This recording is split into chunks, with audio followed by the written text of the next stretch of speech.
Commander morning. Yazi Commander ngine concern kakhulu here ne. Ukuthi how are we communicating i-message yethu as an organization from the political side ne. So our activities politics and all the stuff ne is doing well when it comes to a communication organization. But in terms of government, our activities enzakalayo ku-government, I think i-staff sethu esilapha kwi-communication team, they must try by all means ukuthi bakhuphule amasokisi ne. We end up as ama-members organization, we have to dig deep ukuthi kwenzakalani in just to counter i-narrative eyenzakalayo, because organization it is doing very well, but istaff salapha ka-communication team yabona must try by all means ukuthi sikhuphule amasokisi yabona, including yabona nje ngakwenzela example ne i-wording yakhona indlela esiyisebenzisayo yabona kunemotion abayifakile against uminister yini motion of censure or what ne. So but i-communication team yethu yathi motion of no confidence and all stuff, but we knew thina ukuthi there is such a motion whereby you can just debate i-performance ka-minister eParliament ne. So isifakile-ke i-MK leyo motion is a motion of censure or what sengikhohliwe kodwa nje kulapho ne. So istaff esilapha kwi-communication team or i-communication team as a whole ne must try by all means ukuthi even the wording abayisebenzisayo ukuthi ibe clear, ingabi ambiguous yabona, so that nathi as ama-members kuzokuba lula kuthina yabona. So ayizame uku-improve i-communication team yethu yabona. You see ukuthi i-MK was the first organization to raise lento ukuthi why are you deploying ama-comrades from KZN and the son of Godamantashe ne. Just because ukuthi mhlawumbe siyamlandela uSihle Ngubane, but uSihle Ngubane forwarded that letter and posted it in his wall ne uSihle Ngubane, but not kwi-wall ye-organization ne. So leyo nto leyo isenza ukuthi i-communication team yethu siyibone ngazi ukuthi iyaleka behind ne. So i-communication team yethu must communicate each and everything eyenzakalayo. Each and everything must be communicated. So you see ukuthi ama-MPLs wethu mayokwenza ama-oversight esubmita kuma different portfolios yabona, bayawafaka lawo mahliphu kodwa uyabona ukuthi there's something in them.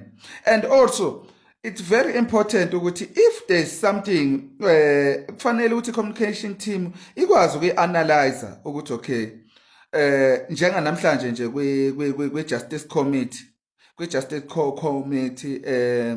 uNomvalo was raising lento ka-Omotoso or something, and then there's something eshiwo uLentuza ubahoni uLentuza lo ohendlisha i-NPA edelelayo nje mayiphendula ne.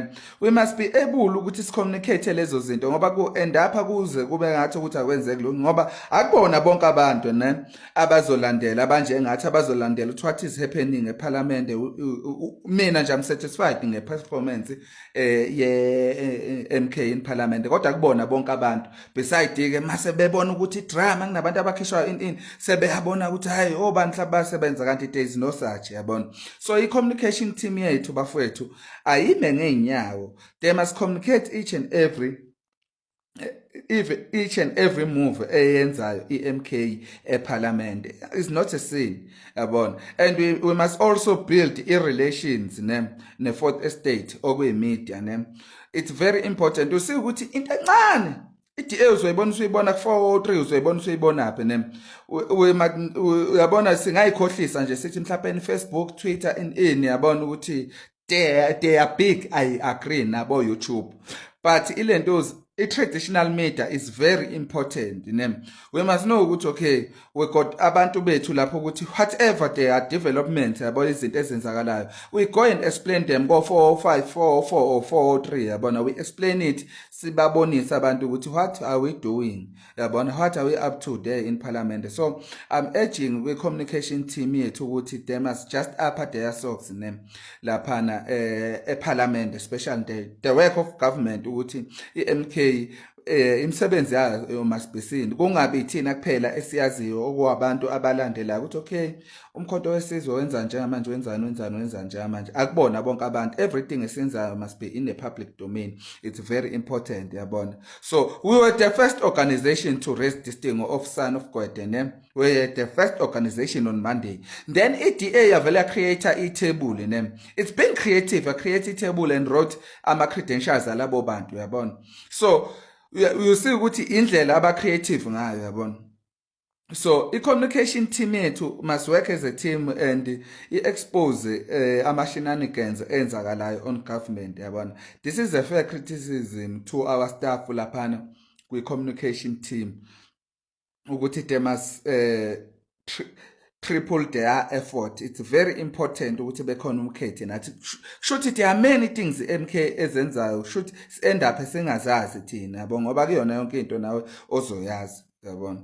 So nje the head of communication in parliament akakhuphula amasokisi kakhulu comrade, otherwise si end up sibukeka njengezilima thina mhlawumbe on social media ukuthi okay siya defend there and there, but not sisuke sistate ama-fact, because MK is working, so sistate ama-fact, but ama comrade must be 2 step ahead.